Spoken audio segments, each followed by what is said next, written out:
Assalamualaikum warahmatullahi wabarakatuh. Hari ini kita belajar tema 1, selamatkan makhluk hidup. Subtema 3, ayo selamatkan hewan dan tumbuhan. Pembelajaran ketiga. Sebelum memulai aktivitas, jangan lupa berdoa ya. Apakah kamu pernah memperhatikan hewan berlari? Apa perbedaan cara hewan berlari dengan manusia? Nah, mengapa makhluk hidup diberi keterampilan berlari? Ternyata hewan juga bergerak dengan gerakan lokomotor dan non-lokomotor. Masih ingatkah kamu dengan gerakan lokomotor dan gerakan non-lokomotor? Gerak lokomotor adalah gerak memindahkan tubuh dari satu tempat ke tempat yang lain, baik secara horizontal maupun secara vertikal. Gerakan tersebut diantaranya jalan, lari, lompat, loncat, jingkat, menderap, memanjat, dan lain-lain. Sedangkan yang dimaksud dengan gerakan non-lokomotor adalah gerakan yang dilakukan di tempat tanpa ada ruang gerak yang memakai kemampuan non-lokomotor. Terdiri dari menekuk, meregang, mendorong, dan menarik, mengangkat dan menurunkan, melipat dan memutar, mengocok, melingkar, melambungkan, dan lain-lain. Perkembangbiakan generatif. Perkembangbiakan generatif adalah perkembangbiakan tumbuhan secara kawin atau pembuahan. Proses perkembangbiakan generatif ini membutuhkan alat kelamin jantan dan alat kelamin betina. Baik tumbuhan ataupun hewan dapat mengalami pembiakan secara generatif ini. Pembiakan secara generatif itu ditandai dengan adanya pembuahan. Nah, perhatikan perkembangbiakan generatif di bawah ini. Untuk gambar yang pertama, itu ada gambar seekor kupu-kupu sedang menghisap nektar bunga untuk makanan kupu-kupu tersebut. Kupu-kupu berkembang biak dengan secara generatif. Terjadi jika ada pembuahan, yaitu peleburan sel kelamin jantan dengan sel kelamin betina. Individu yang dihasilkan memiliki sifat perpaduan dari kedua induknya, dan proses perkembangbiakan kupu-kupu itu biasa disebut juga dengan metamorfosis. Contoh yang kedua pada gambar mangga. Sebuah mangga di atas pohon dengan warna hijau, artinya buah tersebut sudah matang. Jika dibiarkan, buah tersebut akan membusuk. Nah, mangga berkembang biak secara generatif atau kawin dengan penyerbukan pada bunganya. Perkawinan pada bunga mangga terjadi saat proses menempelnya serbuk sari pada kepala putik atau stigma. Gambar ketiga, di gambar tersebut terdapat sebuah ampas jagung atau sisa jagung yang habis dimakan. Sisa jagung bisa ditanam kembali dan akan berbuah kembali seperti jagung pada umumnya. Nah, jagung berkembang biak dengan cara generatif atau secara kawin. Terjadi melalui proses penyerbukan dan pembuahan. Perkembangbiakan generatif pada tumbuhan diawali dengan penyerbukan, yaitu melekatnya atau jatuhnya serbuk sari ke kepala putik. Kemudian serbuk sari akan masuk ke ruang bakal biji melalui buluh serbuk sari. Selanjutnya kita pelajari perkembangbiakan vegetatif buatan. Nah, pada vegetatif buatan itu yang pertama itu adalah cangkok. Mencangkok berarti kita memperbanyak tumbuhan dengan cara memotong dahan tumbuhan induknya.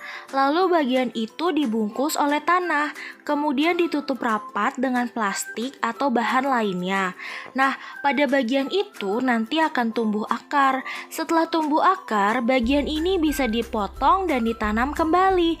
Contoh tumbuhan yang dapat dicangkok adalah tumbuhan dikotil atau biji berkeping dua. Di antaranya ada buah jeruk, jambu, mangga, rambutan, durian, dan sebagainya.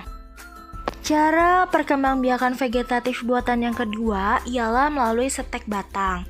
Bakal stek biasanya diambil dari bagian pangkal cabang tanaman. Cabang tersebut dipotong sekitar 0,5 cm di bawah mata tunas yang paling bawah, serta ujung bagian atasnya 1 cm dari mata tunas yang paling atas. Usahakan daun yang ada di cabang ini sudah dalam kondisi yang cukup tua dengan warna hijau gelap. Hal ini berguna supaya seluruh daun bisa melakukan proses fotosintesis. Nah, selanjutnya hasil fotosintesis ini akan disimpan di dalam batang untuk mendukung pembentukan akar baru. Nah, batang yang akan diambil sebagai bakal stek harus memenuhi kriteria sebagai berikut. Batang mempunyai diameter minimal sebesar jari kelingking. Kemudian potonglah batang dengan ukuran panjang 10-15 cm. Cabang yang dipakai sebagai batang stek memiliki 3-4 mata tunas. Kondisi batang sudah cukup tua dan berwarna coklat muda. Hindari menggunakan batang yang masih muda karena kemungkinan besar gagal. Nah, perlu Anda ketahui, setiap tanaman mempunyai karakteristik yang berbeda-beda. Ada tanaman yang gampang diperbanyak dengan stek, tapi tidak sedikit pula tanaman yang sulit jika diperbanyak menggunakan stek.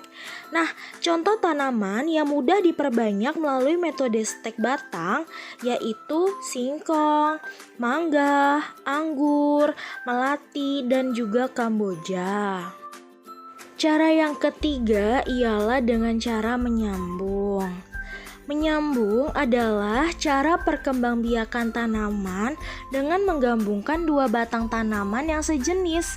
Menyambung dilakukan dengan tujuan untuk menghasilkan sifat-sifat yang unggul dari kedua tanaman. Seperti pada bagian batang bawah untuk memperoleh akar dan batang yang kokoh, sedangkan pada sambungan batang atas untuk memperoleh hasil buah yang manis dan lebat. Perkembangbiakan dengan cara menyambung umum dilakukan pada pohon melinjo, mangga, dan juga rambutan. Langkah-langkah menyambung batang. Yang pertama, kita siapkan pisau yang bersih dan steril untuk mengurangi infeksi pada batang tumbuhan yang akan disambung. Kemudian yang kedua, sisakan sedikit saja daun pada bagian batang atas pohon yang akan disambungkan untuk mengurangi proses penguapan. Yang ketiga, potong batang atas dengan bentuk V dan belah batang bawah dengan ukuran 5-10 cm. Yang keempat, batang atas dengan batang bawah pada posisi yang kuat dan pas. Yang kelima, tunggu ikat dengan tali atau plastik agar posisi sambungan tidak berubah, karena jika bergerak-gerak selama proses penyambungan akan membuat gagal. Nah, yang keenam, perkembangannya bisa ditunggu antara 2-4 minggu. Selanjutnya, perkembangbiakan vegetatif alami. Nah, perkembangbiakan vegetatif alami itu ada akar tinggal, umbi lapis, kemudian umbi batang, terus umbi akar, tunas adventif, kemudian spora, dan juga geragi.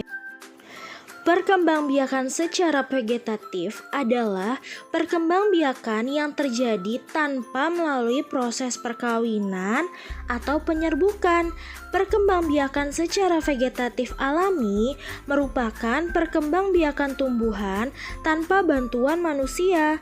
Perkembangbiakan vegetatif alami dapat terjadi melalui umbi akar, umbi batang, umbi lapis, tunas, akar tinggal, geragi, dan tunas adventif. Dengan membantu perkembangbiakan tumbuhan, berarti kamu telah ikut melestarikan keberadaannya. Itulah wujud syukur kita kepada Tuhan Yang Maha Esa. Selanjutnya, kita pelajari tentang poster. Poster atau plakat adalah karya seni atau desain grafis yang memuat komposisi gambar dan huruf di atas kertas berukuran besar atau kecil. Pengaplikasiannya dengan ditempel di dinding atau permukaan datar lainnya dengan sifat mencari perhatian mata sekuat mungkin. Karena itu, poster biasanya dibuat dengan warna-warna yang kontras dan juga kuat. Nah, untuk tugas, buatlah poster tentang pelestarian hewan atau tumbuhan di daerahmu. Buat postermu semenarik mungkin, rapi, dan mudah dipahami. Buatlah poster tersebut di buku gambar kalian. Jangan gambar yang kecil, harus gambarnya yang besar dan menarik. Kesimpulan yang baik berisikan yang pertama, pesan yang ingin disampaikan kepada pembaca. Kemudian yang kedua adalah intisari dari sebuah tulisan. Yang ketiga, dimulai dari khusus ke umum. Yang keempat, menggunakan kosakata baku. Yang kelima, suatu pernyataan yang dibuat berdasarkan ide pokok dan kata kunci dari kalimat penjelas dengan kalimat sendiri. Nah, setelah membuat poster, tugas selanjutnya adalah menjawab pertanyaan berikut. Nomor 1, jelaskan perbedaan vegetatif alami dan vegetatif buatan. Untuk soal nomor 2, sebutkan 3 cara dalam perkembangbiakan vegetatif buatan. Yang nomor 3, jelaskan bagaimana langkah dalam mencangkok.